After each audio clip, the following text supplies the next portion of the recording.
le roi Carl XVI Gustave et la reine Sylvia s'apprêtaient à accueillir dans leur royaume Emmanuel et Brigitte Macron. Le président de la République française et sa femme étaient attendus en Suède ces mardi 24 et mercredi 25 octobre 2023, avec une délégation de représentants du gouvernement et du monde des affaires, dans le cadre d'une visite d'État à l'invitation du souverain. Publicité annonçant en septembre dernier cette visite d'État française, la dernière remontant à 2000, époque du premier mandat de Jacques Chirac, la Cour suédoise avait souligné que son objectif était de renforcer et de promouvoir davantage les relations de longue date, larges et excellentes entre la Suède et la France.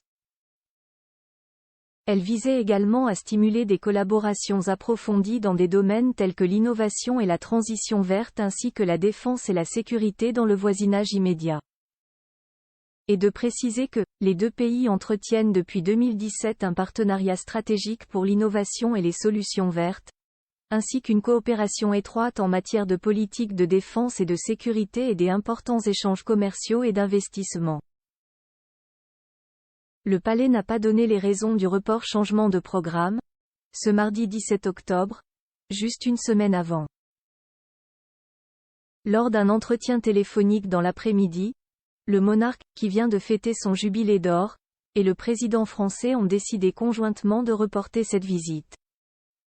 Le roi a fait savoir au président qu'il attendait avec impatience d'accueillir le président et Madame Macron à une date ultérieure. Les travaux visant à déterminer une nouvelle date pour une visite d'État française en Suède vont commencer immédiatement, a indiqué le palais le lendemain, dans un communiqué.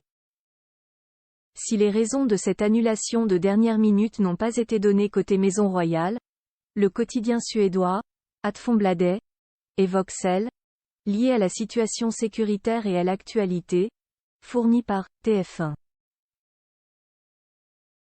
À savoir, la guerre entre Israël et le Hamas, et l'attentat terroriste contre 2 Suédois à Bruxelles, ajoutant « Mais Macron a aussi beaucoup de choses à gérer chez lui ».